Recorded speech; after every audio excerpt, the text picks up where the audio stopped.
So now you have apparently some people illegally coming from Canada into America. Like they just won't stop it. Let's just watch this this video Cash Jordan did, but let's just watch what's going on here. Watch this.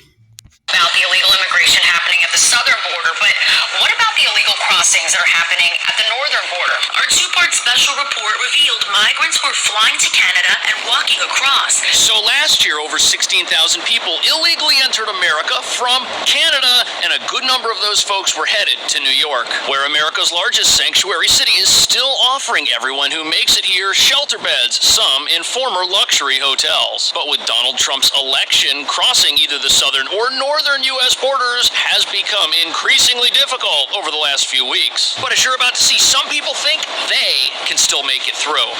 Border Patrol agents recently rescued 12 citizens of India. Some of them were suffering from severe... Now, that's what I was talking about before. I was saying this. We concentrated so much on the Latin community. You got people from India that's coming in, from Canada. frostbite. Are you going to New York City? Yeah. Last fiscal year, Border Patrol apprehended 564 people on the terror watch list. Of them, 484 were encountered on the northern border. The Royal Canadian Mounted Police this week launched Black Hawk helicopter patrols to strengthen security along the U.S.-Canada border. The move follows weeks of President Donald Trump threatening to impose tariffs on Canada and Mexico if they do not step up border enforcement efforts. This is the new reality for agents in the Swanton sector. 295 miles of tough and varying border terrain across 5 northeastern counties of New York, where once it was more common to see deer than people, the border is seeing record illegal crossings. But now new data tells a different story. While according to the numbers, the decline in people crossing the northern border is evident today, it's clear some are still crossing and maybe hiding in plain sight.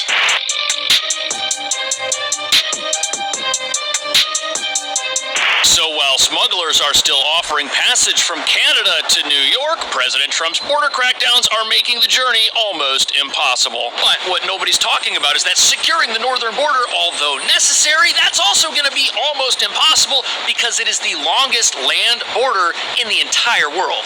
At least that was the theory before President Trump took office and forced Canada to do something about the flow of illegal people and substances entering our country. And Canada is not only increasing their law enforcement presence along the border, but also implementing drones and helicopters to stop unauthorized crossings. However, the bus routes used by those who do manage to cross the border and were on... What I don't understand is this. This is what I don't understand. Ever since I was young, and when I got in my teens and found out who immigrants was, I've always was told by immigrants, migrants, illegal aliens, whoever, however you want to view them, I was always told that my country is the best, my country is this, and my country is that. But seems to me, everybody that talks about how great their country is still trying to break their neck, and they will kill themselves to try to get to America. I wonder why. Let's finish. Uncovered 6 months ago are still in operation, and people are still getting picked up by buses just walking distance from the Canadian border and then driven right here to the Port Authority bus terminal in Manhattan, where it's just a short walk over to the Roosevelt Hotel, where newly arrived individuals who may be here unlawfully are given hotel rooms, food, medical care, and humanitarian services. Plus, since New York's shelter system doesn't do background checks, some of those being assisted could be dangerous. Terror watch list suspects or members of gangs we already know live in some of these facilities. Which brings us to the real reason why a secure northern border is so important. Not only do the wrong people use it as an entry point to American sanctuary cities, sometimes things come across that border which do untold amounts of damage to our society, destroying it from within, causing the psychosis and mental distress that's been fueling our growing homelessness crisis for the last several years. But there's a problem, because Canada's only working on border security because Trump forced them to. And New York, America's largest sanctuary city, is undermining border security by harboring those who in many cases are not only dangerous, but prey upon and exploit other lawful immigrants and law-abiding U.S. residents. And as you're about to see, this resistance movement doesn't benefit immigrants, but what it does do is help maintain an unstable situation along the northern border that certainly benefits criminals.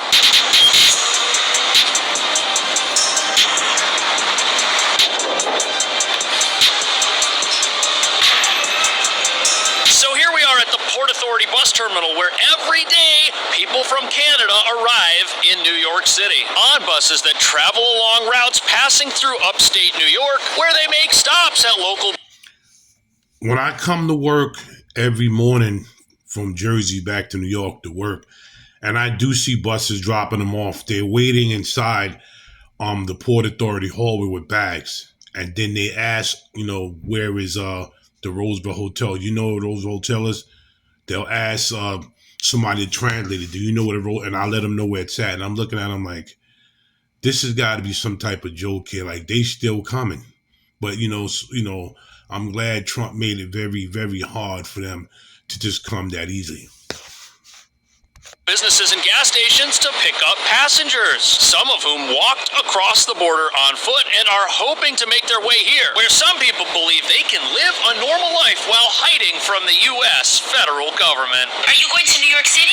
Yeah. Our two-part special report revealed migrants were flying to Canada and walking across, many of them with the goal of making it to New York City. We looked at federal data that told the story of an increase in Border Patrol apprehensions along the Canadian border over 4 fiscal years. So that report covers how people fly to Canada, walk across the U.S. border, often with the help of criminals, and then get picked up by buses like this one at random gas stations in upstate New York. And apparently smugglers are still making bank helping people cross the border and come to a sanctuary city, with a recent Post investigation revealing that these guys are making $45,000 to $5,000 a person. And apparently they advertise their services on apps like TikTok, just like what you see here in this picture. Here you've got a group of 7 people at a random gas station somewhere. That's $35,000 in that picture. However, it's not just the Canadian coyotes, as they're called, who are making money off this. The bus companies, they make plenty of money doing this, although what they're doing is not illegal, as buses are allowed to operate and pick people up on the street. And of course, this greatly benefits all of the nonprofits in New York City, who receive both city, state,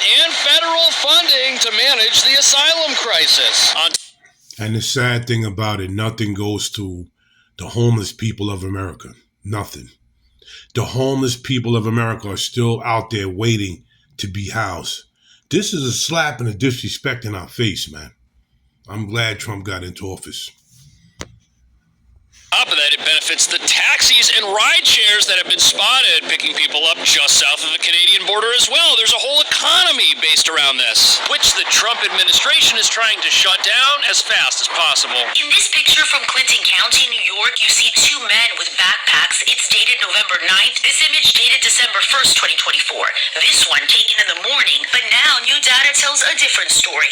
A 60% decline in Border Patrol apprehensions from October to December of last year. So over the last year, tens of thousands of people crossed this border and were released into America after being apprehended, whether they applied for asylum or not. And prior to the 2024 election, the odds of successfully getting here were a lot higher. And apparently what people used to do is cross the border and then call 911 to get help from local police, reaching a safe, warm location. As you could enter America, give yourself up to authorities, and still be allowed to stay. But things don't work that way anymore. And crossings are plummeting, partly because of the weather, but also because anyone who gets caught is going to get turned around right away. Plus, it's no longer legal to seek asylum in this country if you don't come in through an official point of entry. And this rule change has effectively led to the end of the asylum crisis as we know it. But this brings up a big question. If crossings are down and new crossers can't come here and seek asylum, who exactly are these people and what are they going to accomplish by only being allowed to live in America illegally? That's not happening anymore. Major Nicholas Leon is the chief deputy with the Clinton County Sheriff's Office. The agency regularly assists Border Patrol. It was anticipated that after the election, with some of the different promises from the incoming president.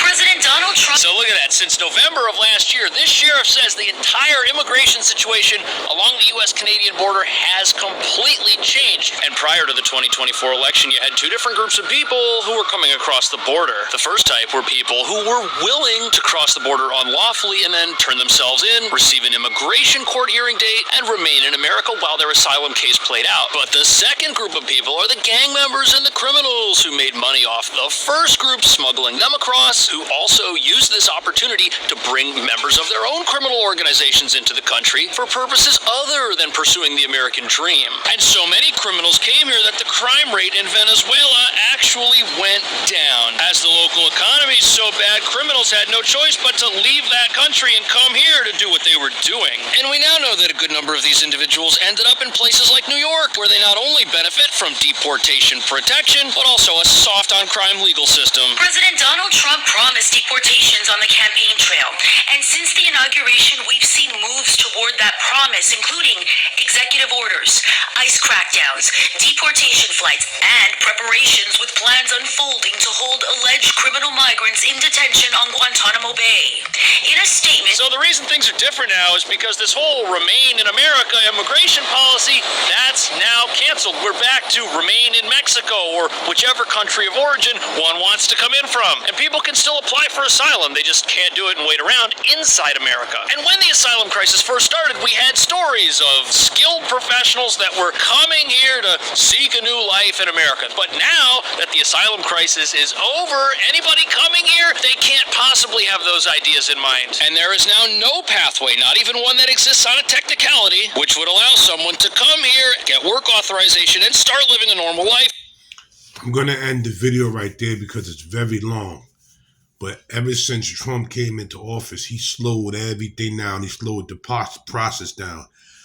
But it's not just people from the Latin America that's coming. You got people from other ethnic backgrounds that's trying to come here and getting stopped. Like, share, subscribe, and leave a comment of what you think that how Trump has handled it. He's handled it in a very good way. He's slowing the process down. It's this big hawk that Yonkers native street talk, bringing you the latest news. I'm out.